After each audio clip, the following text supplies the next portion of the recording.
You're a great leader. I say it to everybody. You're a great leader. Sometimes people don't like me saying it, but I say it anyway because it's true. I only say the truth. Donald Trump's recent remarks surprised many people. China is currently one of America's biggest rivals. The two countries compete in terms of the economy, technology, and global influence. That is why the American president's praise for China's leader came as such a major shock. As a result, many people have started asking questions. Could it be that Trump wants to negotiate with China? And why is his visit to China so important?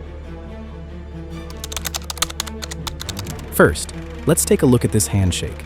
It is the clearest illustration of the relationship between the United States and China.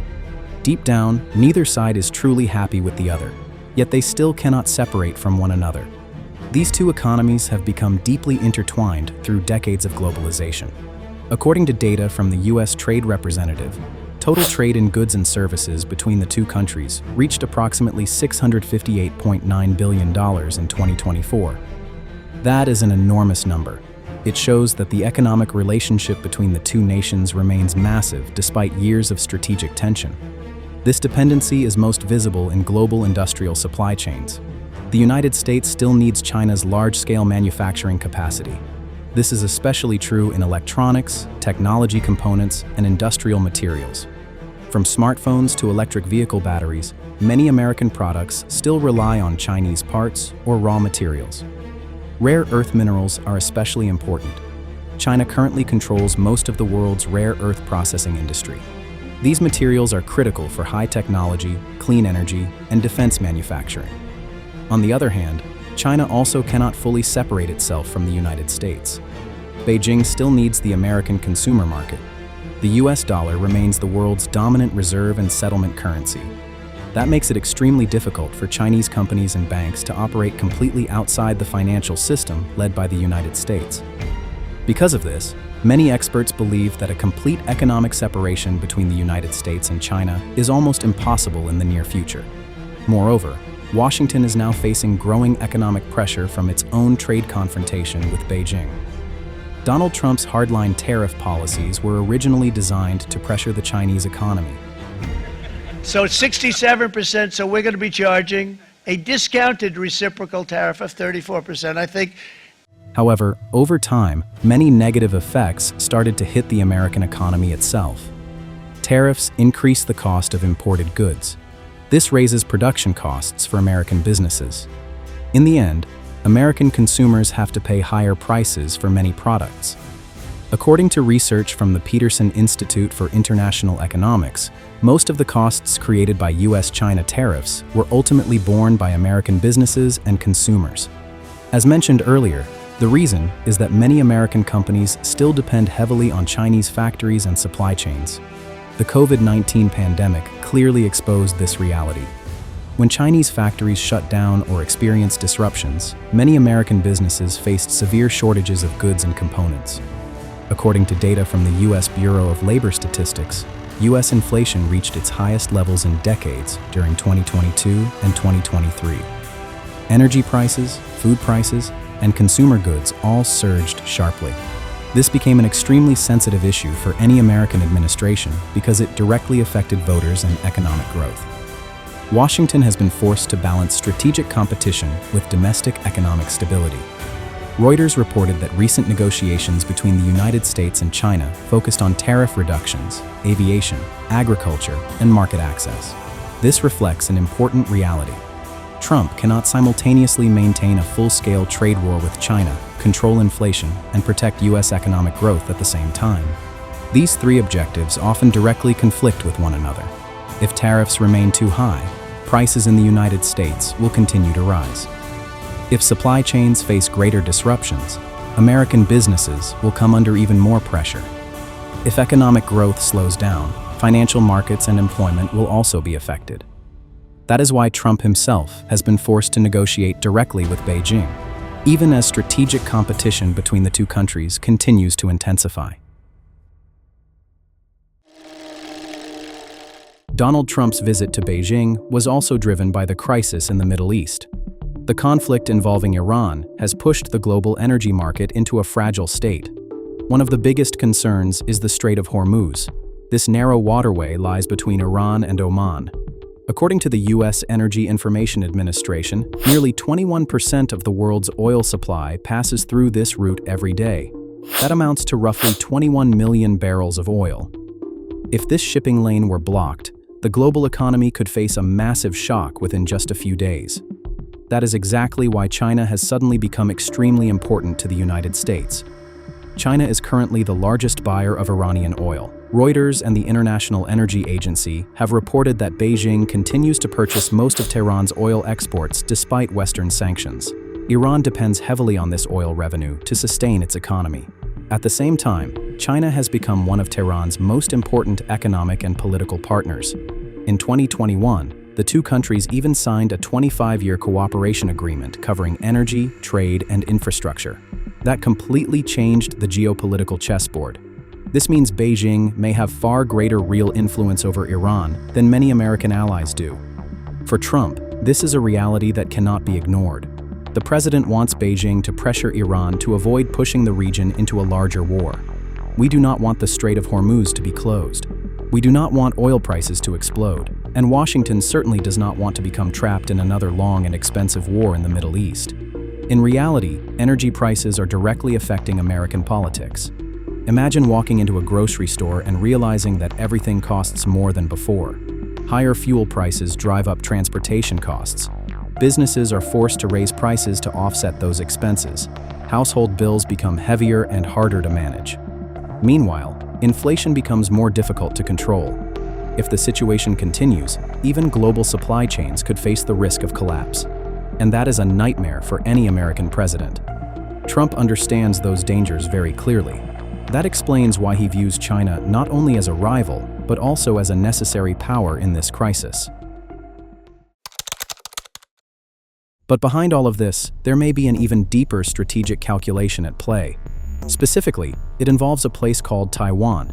Tensions surrounding the island are continuing to rise. The United States has increased military support and weapons sales to Taiwan in recent years. According to the U.S. Congressional Research Service, Washington has approved multiple arms packages worth billions of dollars for Taipei. China strongly opposes these moves. Beijing views Taiwan as part of its own territory and sees American actions as a direct challenge to Chinese sovereignty. This is where we need to return to the issue of Iran. China understands that the United States wants to maintain stability in the Middle East. Because of its close economic relationship with Tehran, Beijing now holds influence that Washington cannot easily replace. That gives China additional bargaining power in negotiations with the United States. Simply put, Iran could become a strategic card for Beijing. If Washington needs China's cooperation to manage the Iran issue, Beijing may demand concessions from the United States in other areas. Those areas could include trade disputes, semiconductor restrictions, economic sanctions, or even tensions surrounding Taiwan. That makes the current situation extremely complicated. The Middle East is now becoming increasingly tied to the broader competition between Washington and Beijing. Energy security, technology restrictions, military competition, and global diplomacy are becoming more interconnected. A regional conflict can now influence negotiations taking place thousands of miles away. And this may be the greatest fear behind the entire US-China rivalry today. During the meeting in Beijing, Xi Jinping unexpectedly mentioned the concept of the Thucydides trap while speaking with Donald Trump. 中美两国能不能跨越所谓的修昔底德陷阱？ The phrase immediately attracted global attention. The concept originates from the ancient Greek historian Thucydides. He wrote about the Peloponnesian War between Athens and Sparta more than 2,000 years ago. According to Thucydides, the rise of Athens created fear inside Sparta, and that fear ultimately pushed both sides toward war. Later, Graham Allison of Harvard University developed this idea into the modern concept known as the Thucydides trap. Allison studied 16 cases in history where a rising power challenged an existing dominant power. His research found that 12 of those rivalries eventually ended in war.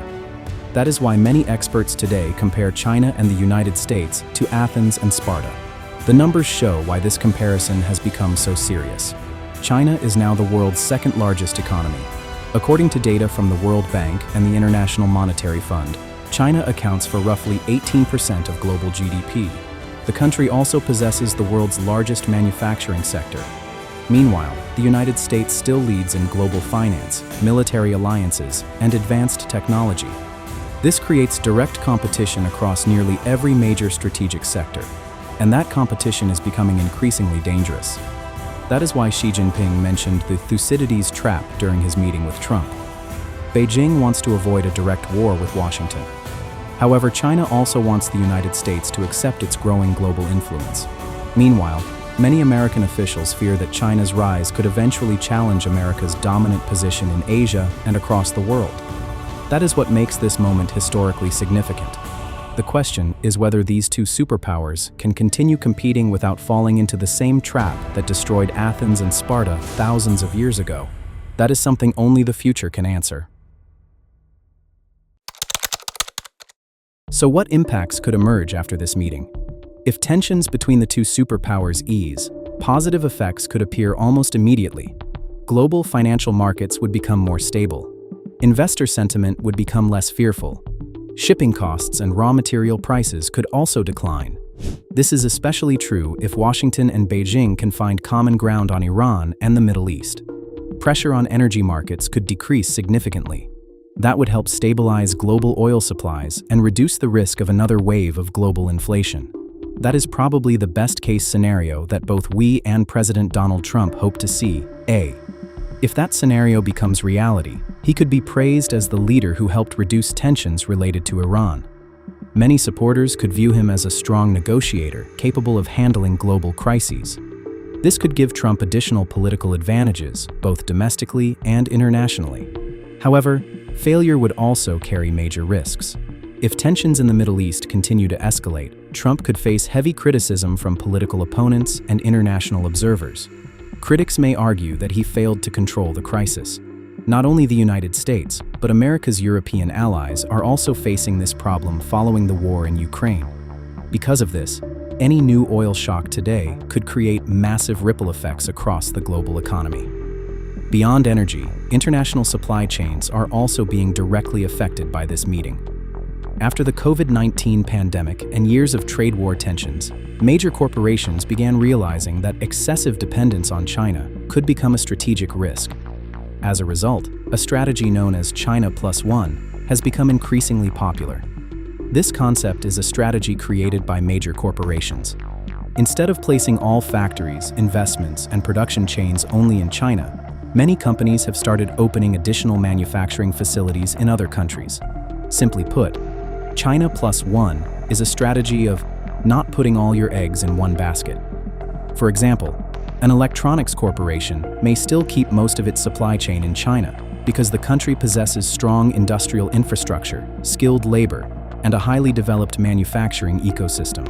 However, the same company may also open additional factories in Southeast Asia in case US-China tensions escalate further, tariffs rise again, or supply chains inside China become disrupted.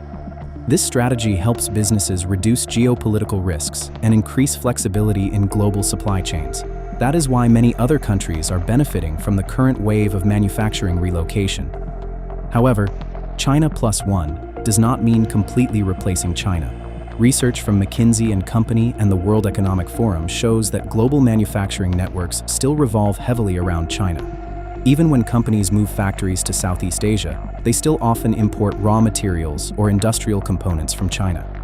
This shows that restructuring global supply chains is far more difficult than political rhetoric suggests. Fortunately for all of us, things currently appear to be moving in a positive direction. Evidence of this can be seen in the fact that China's leader personally guided Trump on a visit to the Temple of Heaven, a sacred site tied to Chinese imperial authority for centuries. According to analysts, the choice of location itself carried symbolic meaning. It was viewed as part of Beijing's message of harmony and stability at a time when geopolitical tensions continue to rise.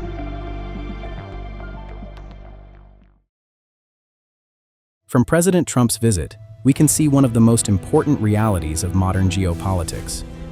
The modern world has become too interconnected for any superpower to truly exist in complete independence.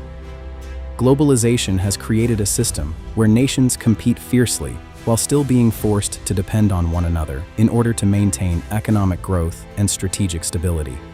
That is exactly what is happening between the United States and China. At the same time, we can also see that the world is gradually moving toward a more multipolar structure. The United States remains the world's #1 superpower. However, Washington no longer possesses the near-total dominance it enjoyed during the post-Cold War era. China is rising rapidly in economic and technological power. Groups such as BRICS are also expanding their influence. Many developing countries increasingly want a stronger voice in international affairs. This is creating multiple new centers of power around the world. And because of that, dialogue between major powers is becoming increasingly important for global stability.